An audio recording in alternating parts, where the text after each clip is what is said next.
मित्रांनो, जसं की तुम्हाला माहिती आहे, आता आम्ही पुण्यावरून आल्यानंतर ना मी असं ठरवलंय की मी डे 1 to 100चा चॅलेंज करणार आहे, रोज डेली व्लॉगचा. तर बघूयात होतं का नाही. तर आल्यानंतर पुण्यावरनं खूप थकल्यामुळे दिवसभर पूर्ण मशेडी सारखा गांजा प्यायला सारखा गेला, कारण की हात पाय तोंड सगळं सुजलं होतं त्या ठिकाणी जाऊन. आणि इतका डोक्यात ते धूळ आणि माती गेली होती की हाताला अक्षरशः ते व्हाईट व्हाईट सगळं लागत होतं उडवलेलं.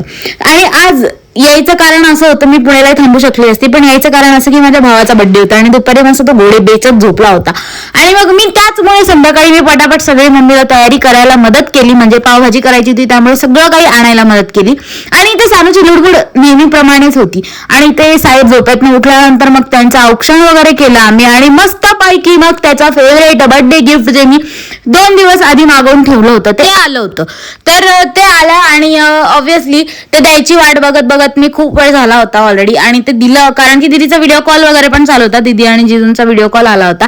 आणि ते मी मस्तपैकी त्या टेडीवरती मस्त त्या चीट मध्ये कोट लिहून ठेवला होता, आणि इथे त्याचं स्पेशल आवडतीचं गिफ्ट मी त्याला दिलेलं आहे. कारण की वॉच खूप दिवसापासून त्याला घ्यायचं होतं, पण ते जरा चांगलं घ्यायचं होतं, त्यामुळे मी जरा चांगल्यातलं मागवलं आहे. तुम्हाला हवं असेल तर मी इंस्टाग्रामचं पेज जरा खाली मेन्शन करून देईल. त्यानंतर या ठिकाणी आमची पावभाजी बनली गेलेली होती, कारण की अर्धी संपली पण होती वाटून खाऊन घेऊन, आणि मग मी दाखवलं. आणि या ठिकाणी पावभाजी एकदम तगडी केलेली होती माझ्या माता श्रींने.